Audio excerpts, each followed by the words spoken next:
Welcome to Josh's Green Garage. In this video, we are going to go over how to install a fuel filter on this John Deere E100 series lawn tractor. So this is not the most complicated task in the world. It can be a little bit messy just because of fuel, but other than that, this is one of those things that if you get some dust or debris or anything into the fuel tank over time, those particles can work their way up towards the engine, and you need that there to filter that dust and debris out. That way you're not getting that into the engine, into the combustion chamber, and ultimately, potentially causing some damage over time to your machine. So it's a good idea to, change these out every once in a while. And I'll show you here how it's done.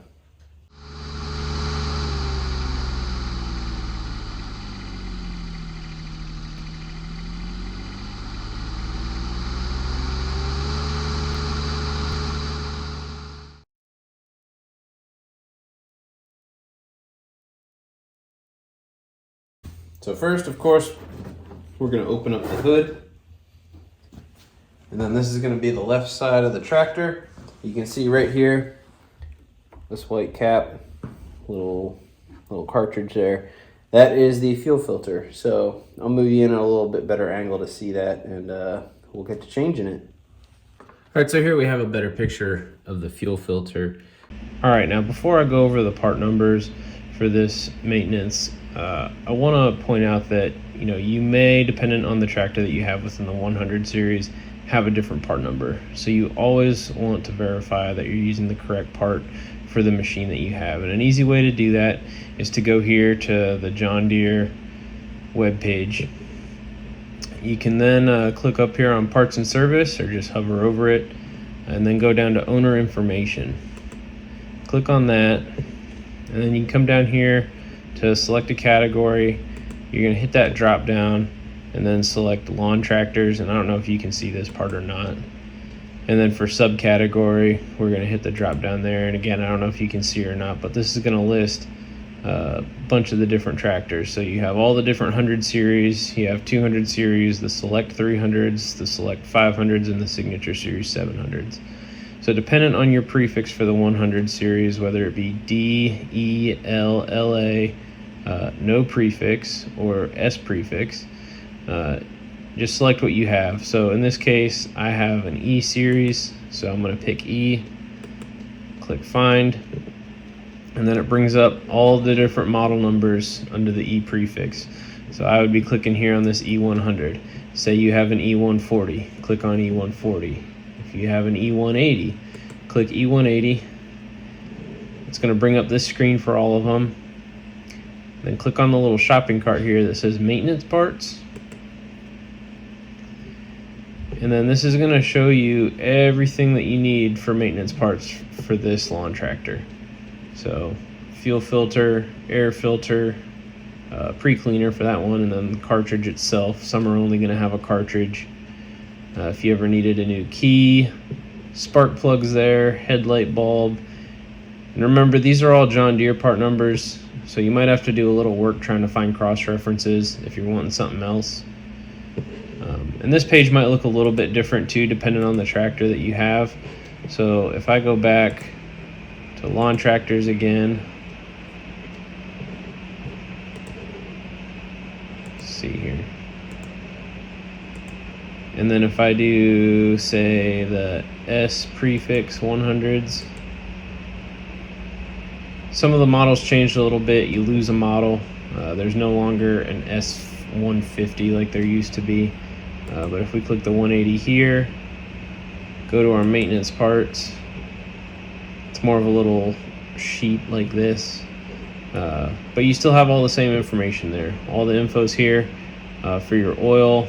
It shows you the amount that you need, shows you the interval for changing it, all the information you need. So this is really helpful no matter what maintenance you're doing.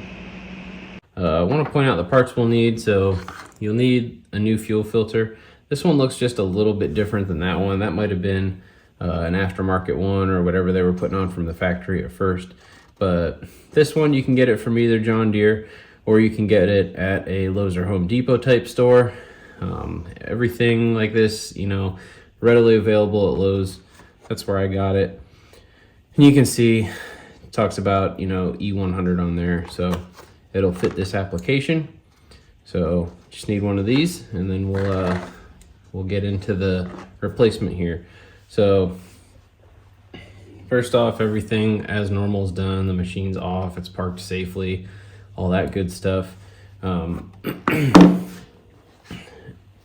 You want to be careful with fuel. There's not really a good way to put a drain pan or anything under this, so instead I just have an oil soak up rag. I'm going to try to put that around here as best I can. That way, whatever does drain out of this kind of gets caught in this rag rather than soaking down onto everything. So I'll just stuff that in there. And then there's these little hose clamps here, and they're kind of a pain because they don't put them on here at the greatest angle. So I'm just gonna twist this and then get in here with some pliers, move that enough to turn it to where I can get to it, like so.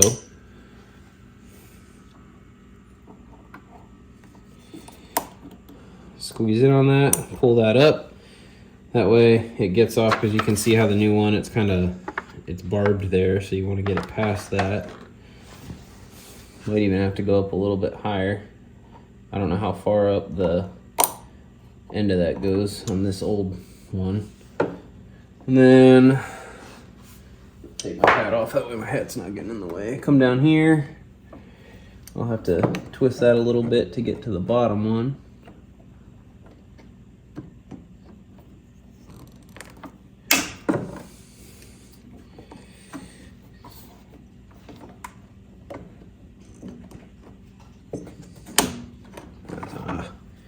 See, they have them on there at the weirdest angle.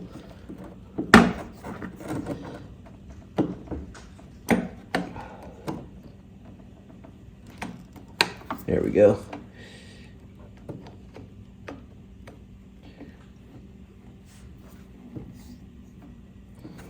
Come on. There we go. Like so. Then we can just kind of get in here and twist, and hopefully get that off there. There we go. And my rag caught a little bit of fuel, so that's good. Then we can just come in here, twist it on the bottom end,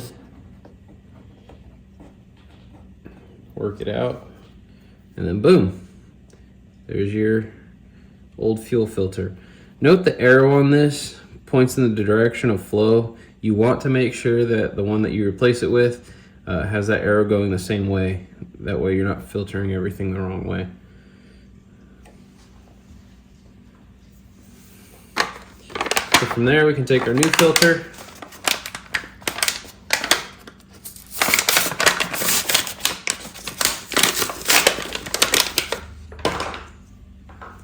got our new filter. Let's see, I gotta find the arrow. The arrow's here on the bottom. I don't know how well you can see it. So it's gonna go in this way. So we'll just take this, push it on to the lower hose there. Make sure that gets fully seated to the bottom of that.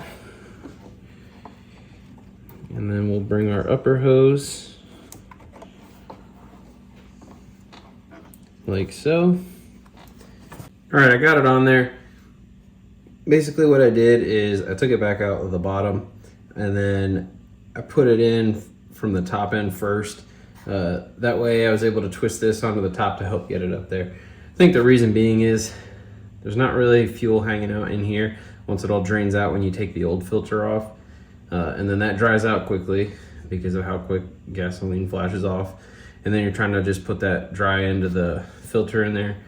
So it doesn't want to just slide right in easily. Whereas the bottom side has fuel laying in it, so it's easier to get that bottom portion in first. So going in from the top first was good, and then bottom second worked out really well. So once you get that back in, It's as easy as getting your little clamps,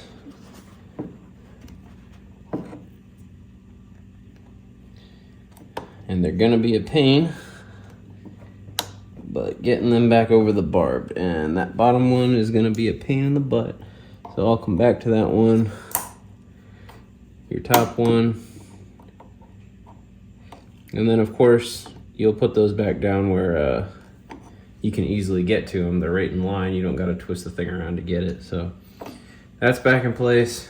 I'm gonna work on this other one because it seems like it's not gonna fit very well. I don't know why they put a different clamp there, but it is what it is. I think I remember the D105 that I had being the same way.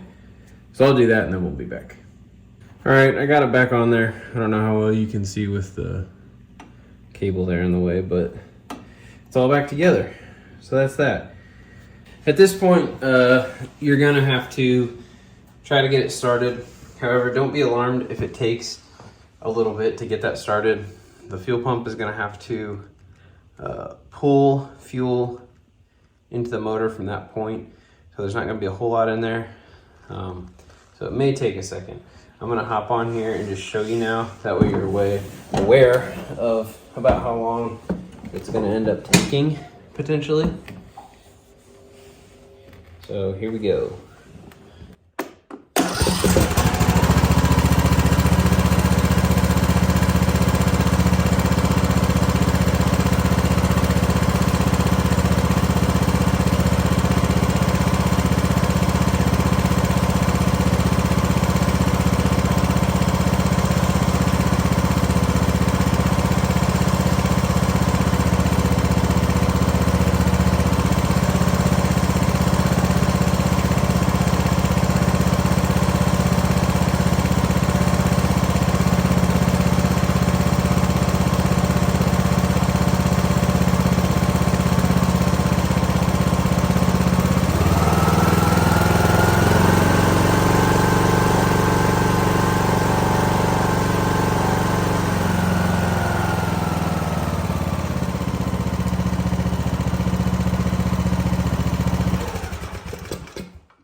All right, so you can see there now, it's got some fuel in it. I don't know if you saw that kind of bubble in there. It took a minute. I guess there was enough fuel in there that it didn't die out. So that wasn't too bad. So if you do have an issue with it not wanting to start, or it starts a little rough at first, don't be too alarmed. It probably just needs to pull fuel, especially like if you do. So this part right here is the fuel pump. If you replace one of these, which, I mean, this one doesn't need it right now, but I did one on my D105. And when you replace that, there's definitely not a lot of fuel available. So that one definitely ran a little rough until it pulled enough fuel into the engine. But yeah, that is the replacement of the fuel filter. So thank you for watching this video on the replacement of the fuel filter on this John Deere E100 series lawn tractor. It's not really that complicated of a task. It's a little bit weird to kind of get your hands in there and get it replaced, but all in all, not too bad. It's just another one of those things. Keep your machine running healthily. So hopefully you can see you don't necessarily need to take it anywhere to get this type of maintenance done. You can get the parts locally, they're readily available. You could cross-reference that part to find a cheaper one if you really wanted. Me personally, I always just like using Deere stuff, but that's me. Maintain your machine how you want to maintain your machine. That's all I got for this one. If you have any questions, comments, anything like that, please feel free. But other than that, thank you for watching. Have a good one.